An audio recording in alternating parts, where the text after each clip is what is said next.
Vitamin B 12 हमारे जिस्म की नशोनुमा के लिए बहुत ज़रूरी है। ये हमारी सेहत के लिए इंतहाई अहम विटामिन है।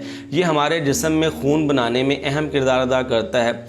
ये सुर्ख खुलियात को बनाता है। अगर आपके जिस्म में विटामिन बी 12 की कमी है तो आपको थकावट महसूस होगी, आप थके थके रहेंगे, जिस्म में कमज़ोरी महसूस होती है, जिस्म नडाल महसूस होता है। और अक्सर जो यकदम से सर के बाल गिरना शुरू हो जाते हैं, आपकी खुराक भी अच्छी है, आप बालों को शैम्पू भी कर रहे हैं, तेल भी लगा रहे हैं, लेकिन उसके बावजूद बाल यकदम से गिरना शुरू हो गए हैं, तो ये विटामिन बी 12 की कमी की वजह से होता है। इसके अलावा आपका अचानक से अगर वज़न कम हो गया बगैर किसी वजह के, तो ये भी विटामिन बी 12 की कमी की वजह से हो सकता है। इसके अलावा विटामिन बी 12 की कमी की वजह से हमारा जो नर्वस सिस्टम है वो बहुत ज़्यादा डिस्टर्ब होता है। आपको चीज़ें भूलना शुरू हो जाती हैं, आपकी याददाश्त कमज़ोर हो जाती है, आपका हाफ़ज़ा कमज़ोर हो जाता है। और अगर आपको सर में लगातार दर्द रहता है तो ये भी विटामिन बी 12 की कमी की वजह से हो सकता है। अगर आपके जिस्म में विटामिन बी 12 की डेफिशिएंसी है तो आपको ये तमाम अलामात हो सकती हैं। अगर आप विटामिन बी 12 की कमी को पूरा करना चाहते हैं तो आप आसानी से कर सकते हैं। किस तरह पूरा करना है, इससे पहले मेरी आपसे गुजारिश है कि मेरे यूट्यूब चैनल का लिंक इस वीडियो के डिस्क्रिप्शन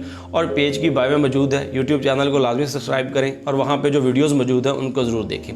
देखिए, हमें जितनी भी चीज़ें जो एनिमल से मिलती हैं इनमें विटामिन बी 12 वाफिर मिकदार में पाया जाता है। जैसा कि दूध है, आप दूध का इस्तेमाल कर सकते हैं, दही का इस्तेमाल कर सकते हैं, बहुत ज़्यादा फ़ायदेमंद है, विटामिन बी 12 की कमी को पूरा करता है। इसके अलावा आप गोश्त का इस्तेमाल कर सकते हैं, कलेजी का इस्तेमाल कर सकते हैं, मछली का इस्तेमाल कर सकते हैं। इन तमाम ग़िज़ाओं में विटामिन बी 12 वाफिर मिकदार में पाया जाता है और नेचुरली इनके इस्तेमाल से आप विटामिन बी 12 की कमी को पूरा कर सकते हैं। इनमें से किसी भी एक चीज़ को आप अपनी रोज़मर्रा के रूटीन में इस्तेमाल कर सकते हैं और आप विटामिन बी 12 की कमी को पूरा कर सकते हैं। बजाय इसके कि आप आर्टिफिशियल तरीके से विटामिन बी 12 हासिल करें, उससे बेहतर आप नेचुरल तरीके से हासिल करें जिसका किसी किस्म का कोई नुकसान नहीं है।